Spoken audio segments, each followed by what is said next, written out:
ঢাকার ব্যস্ত পুরান শহরের ভেতরে একটা গলি মিডফোর্ড এলাকার ভেতরে, যেখানে প্রত্যেকদিন হাজারো ভাঙারি মালামালের গুঞ্জনে মুখর থাকে চারপাশ। সেখানেই ঘটেছে এক বীভৎস হত্যাকাণ্ড। 10ই জুলাই রাতে মিডফোর্ড এলাকার সোহাগকে ঘিরে ধরে মহিনের নেতৃত্বে একদল সন্ত্রাসী। প্রথমে লোহার রড দিয়ে পিটানো হয়, তারপর ধারালো অস্ত্র দিয়ে কোপানো হয় পিঠ ও গলায়, সর্বশেষ মাথায় আঘাত করা হয় পাথর দিয়ে। যখন তিনি মাটিতে লুটিয়ে পড়েন তখনও থামেনি আঘাত। উল্লাসে ভরে উঠেছিল খুনিদের মুখ। মানুষ নয়, যেন শকুনের দল এক নিরস্ত্র মানুষের শরীর ছিঁড়ে খাচ্ছিল। চোখে অন্ধকার দেখছিলেন পথচারীরা, কেউ সাহস পায়নি কাছে যেতে। মোবাইল ধারণ করেছে সেই দৃশ্য, যা দেখে কেউ আর চোখে পানি আটকে রাখতে পারেনি। ওরাই পিছে ছিল, এভাবে পাথর দিয়ে কিভাবে নিষ্ঠুরের মতো আঘাত করছে। পাথরটা দিয়ে মুখ এখানটা থেতলিয়ে দিয়েছে, ছুরি দিয়ে এখানে আঘাত করছে, এখান দিয়ে আবার গুলিও মারছে একটা। ফোন করে যে ব্যবসা করতে পারবো না চাঁদাবাজিদের। আমি চাই না যে বাংলার বুকে কোনো চাঁদাবাজ থাকুক। আর কার মা সন্তান হারাক, কার বৃদ্ধা হোক, কার বউ আর কার বাবা হারাক, আমার মতো কেউ এতিম হোক, আমি এটা চাই না। পাথর দিয়া এটা করছে, ওনার শরীরে কোনো কাপড় ছিল না, ওনার এমন ভাবে মারছে। ও দেখতে গিয়ে মানুষ কিভাবে এরকম মারতে পারে, ওনার দিক তো যাওয়া যায় না। আল্লাহ, আমার ছেলে মেয়ে এরকম করছে, আমি এখন কোথায় যাবো? আমি ছেলে মেয়ে কি করবো? ঢাকায় পড়তো কারণ বিপদ হলে, আজকে ওনার এই অবস্থা করছে। এরকম যদি রাস্তা পুকুরা থাকতো উনি নিয়ে কাঁধে নিয়ে ভর্তি করতে, কিন্তু আমার হাজবেন্ডে কেউ নিয়ে একটু হাসপাতালে ভর্তিও করেন। এবার পড়ে রয়েছে, মানুষ চায় রয়েছে, দেখতেছে কিভাবে পারলো। ব্যবসায়িক কারণে আমার বাবাকে এরকম নিষ্ঠুরভাবে হত্যা করা হয়েছে, আমাদের এতিম করা হয়েছে। আমরা এখন কোথায় যাব?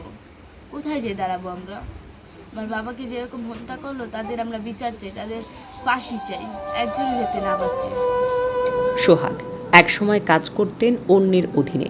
সকাল থেকে রাত মাথার ঘাম পায়ে ফেলে কাজ করতেন পলাশ নামের এক ভাঙারি ব্যবসায়ের অধীনে।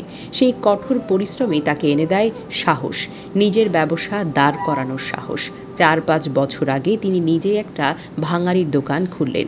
মেধা, পরিশ্রম আর সততায় ধীরে ধীরে সফল হয়ে উঠলেন।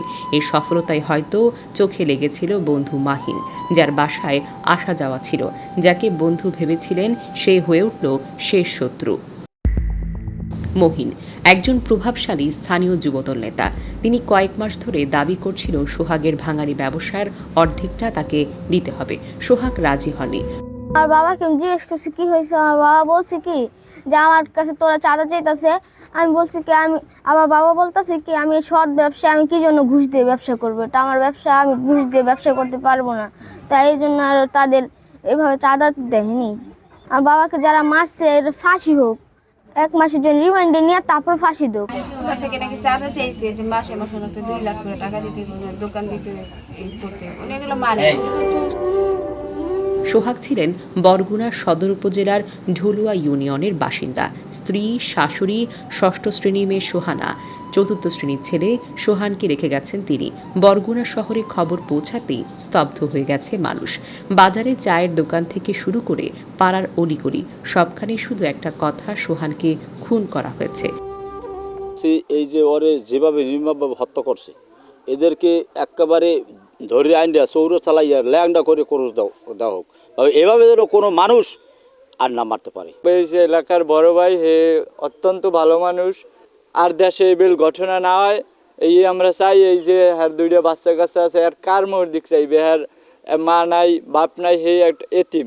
এখন আর হ্যার পোলা 2টা, এখন মায়েডার পোলাটাও এতিম। এখন হ্যাঁ কার দিকে চাইবে? কি খাইবে, কি করবে?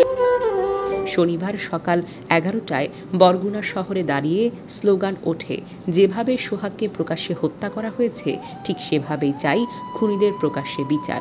শুধু পরিবার নয়, গোটা জেলাবাসী জেগে উঠেছে।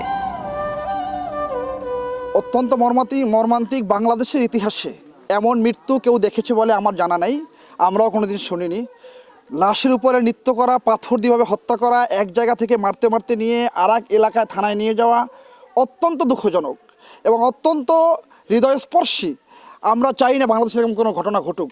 আমরা এর আগে দেখেছি তোফাজ্জল বরগুনায় নিহত হয়েছিল, মন্টু দাস নিহত হয়েছে। আমরা চাই প্রত্যেকটা মৃত্যুর কঠিন সর্বোচ্চ শাস্তি হোক। এবং আমরা চাই যদি আওয়ামী লীগ নিষিদ্ধ হয় অপরাধের কারণে, যেই দল এটা করেছে তাদেরও নিষিদ্ধ করতে হবে।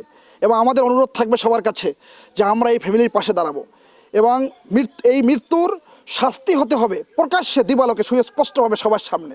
সর্বোচ্চ 1 মাসের মধ্যে বিচার করে ফাঁসি দিয়ে দেখাতে হবে যে বাংলাদেশের দৃষ্টান্ত প্রতিষ্ঠিত হয়েছে যে না, অপরাধ করার 1 মাসের মধ্যে প্রত্যেকের মৃত্যুদণ্ড হয়েছে। আমাদের সোহাগ যে মৃত্যুবরণ করেছে সেটা ঐতিহাসিক, সেটা বর্বর নৃশংস। সভ্য সমাজে এরকম মৃত্যু হতে পারে না। আমরা এরকম কোনো মৃত্যু কামনা করি না সভ্য সমাজে। যে কোনো মৃত্যুই কষ্টের, যে কোনো মৃত্যুই দুঃখের, যে কোনো মৃত্যুই বেদনাদায়ক। তার উপরে যদি নৃশংসভাবে বৈশাচিকভাবে পাথর দিয়া এই আইএমএ জাহিলিয়াতের যুগ তৈরি করা হয় বাংলাদেশে, আমরা এই বিশেষ করে এই কাকসিরা মানুষটা আমরা মেনে নেব না, আমরা মানতে চাই না। সেটা যদি আমাদের যুবদলের হয়, ছাত্র দলের হয়, শ্রমিক দলের হয়, মূল দলের কোনো ব্যক্তি যদি এরকম ঘৃণ্য কর্মকাণ্ড করে, আমরা তার ফাঁসি চাই।